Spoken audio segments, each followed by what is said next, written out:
Where did a fifth Veda, often called the Panchama Veda, spring from? The earliest reference to it is in the Sama Veda, in which a work simply called the Itihasa Purana is singled out as the fifth Veda. But Itihasa Purana, as we understand it today, is a generic term for works composed by humans that became elevated over the centuries to the status of sacred scriptures. The Mahabharata and the Ramayana are part of what Hindus call Itihasa, and there are 18 major and 18 minor works that are considered to be Puranas, or sacred stories. Which among these is the Panchama Veda then? Who knows? Thanks a lot, ancient rishis, for not being more specific. So, there are other contenders to fifth Veda status as well. One thing common to all of them is that, unlike the four original Vedas, they were actually egalitarian fifth Veda texts were accessible to people of all castes, including Shudras and women. Hurrah! Another really interesting point is that they all aim to teach the lessons of the Vedas using completely different approaches, like storytelling, dance, theater, and not only in Sanskrit, but also in the language of the common people, so that the lessons reached as far and wide and deep as possible. Here are some of the top contenders. The Mahabharata, that's the #1 contender. After all, it is considered Itihasa, and it actually scores in terms of sheer size over the other epic Itihasa, the Ramayana. Plus, according to its fans, it contains every human emotion, foible, drama, conflict, and resolution between its covers.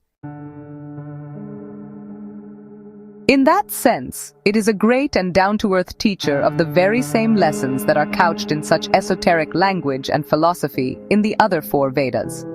Also, it is believed to have been composed by Vyasa, the same sage who compiled the other four Vedas. The Bhagavata Purana, it's actually one of the 18 major Puranas, and this one is a complete eulogy to Krishna and Krishna Bhakti, which is devotion to Krishna. Now, contrary to the idea that rigid worship, with mantras chanted by the upper caste guardians of the Vedas, was the only way to reach God, this Purana boldly declares that simple, honest love for Krishna can get you to the exact same place. Most of the popular stories about Krishna's birth and childhood that you might know are actually from this Purana, which is mainly narrated by Shuka, who is the son of Vyasa. He's everywhere, this sage. Composed around the 8th century CE, which is quite recently in the Veda calendar, the Bhagavata was the first Purana to be translated into a European language. A French translation of a Tamil translation of the text came out in 1788. The Natya Shastra.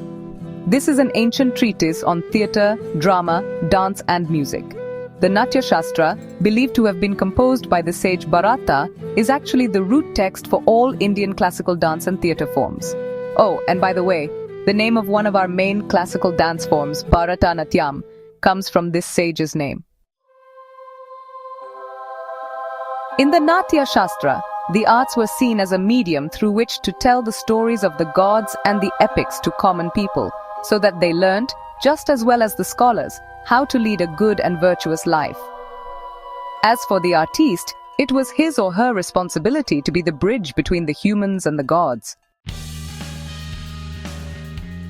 To this day, all genres of Indian classical music and dance tell the same sacred stories and follow the same philosophy. If, at the end of a particularly accomplished Indian dance or music performance, you feel a rush of emotions jostling within you, joy, sadness, wonder, heroism, peace, and above all, a sense of having been transported to other realms. It didn't happen by chance, and it didn't happen only to you. It was exactly what the performer was aiming for. Now you know.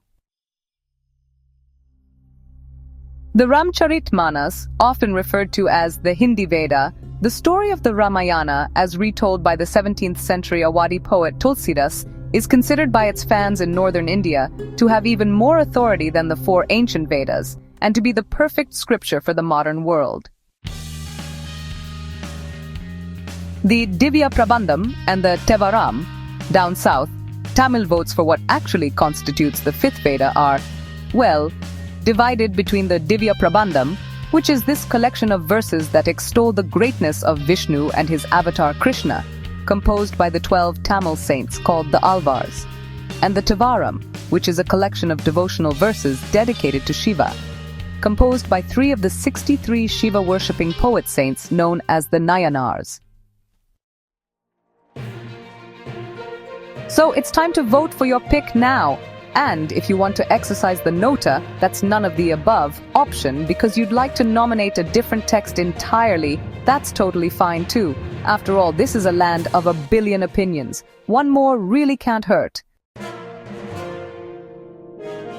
Alright, here come the top 3 Vedic Yagnas.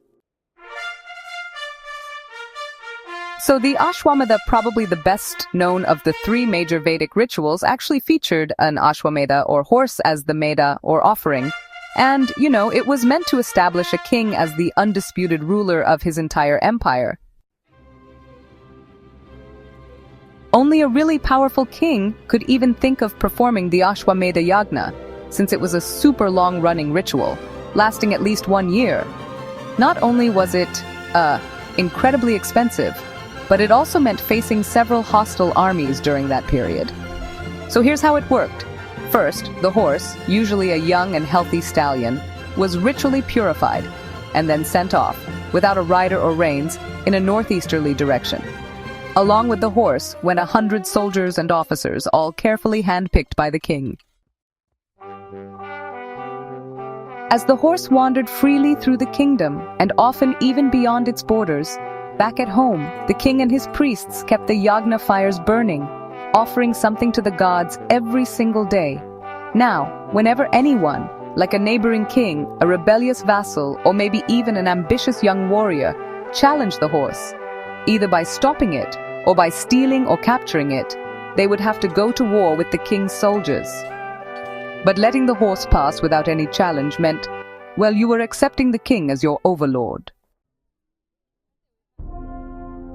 So, at the end of the year, if the stallion returned unchallenged, the king would declare himself supreme ruler of all the lands his horse had passed through.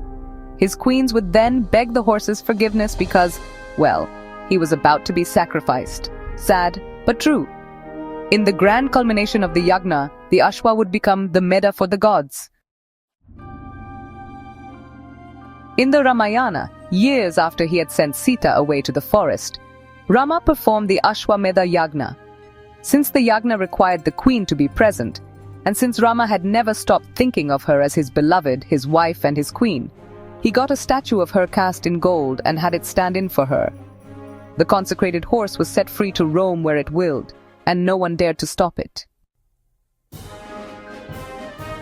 Until, 2 young challengers at the forest hermitage of sage Valmiki not only captured the horse, but also took on Rama's soldiers with such great skill and valor, defeating all of Rama's brothers one by one, that Rama himself was forced to finally intervene. Can you recall the young challengers' names and their identities?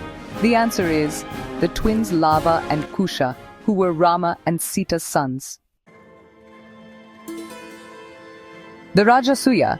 This was an elaborate yagna performed once again to establish that a king, let's call him King X, was indeed the single and unchallenged big boss of his kingdom. To kick off proceedings, invitations to the Rajasuya Yagna were sent out to a whole lot of kings, princes and chieftains, both inside and outside the kingdom.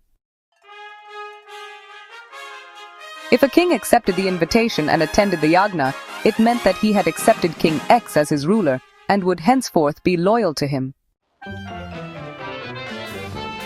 As long as the Yagna fire burned, King X was treated not like a king, but a demigod. There were various fun activities that he was involved in too, like a chariot drive-by, a display of his hopefully decent archery skills, a cattle raid, which tested his skill and strategy at stealing other people's cows, and a game of dice. So, in the Mahabharata, after Yudhishthira was crowned king at his glittering new capital city, Indraprastha, he performed the Rajasuya Yagna. Hundreds of kings from all over attended, accepting him as their overlord. The Kauravas attended not as guests, but as the Pandavas' fellow hosts, while Krishna was given the status of most honored guest. This made another guest, the king of Chedi, furious. This king had hated Krishna ever since the latter had carried away Rukmini, who had actually been betrothed to him. Not Krishna's fault, really. Rukmini had begged him to carry her away. So, this king began to insult Krishna publicly and viciously. And well, he got his head taken off with Krishna's chakra for his pains. What was this king's name? The answer is Shishupala. The Soma Yagna, unlike the other two Yagnas, was considered nobler and meant for the welfare of humanity. There was no horse involved here, but as you might expect, there was a ton of Soma. The Soma offered in such copious quantities was believed to strengthen and rejuvenate the gods, putting them in a good mood, and the Yagna itself was meant to cleanse the air of toxins and pollutants.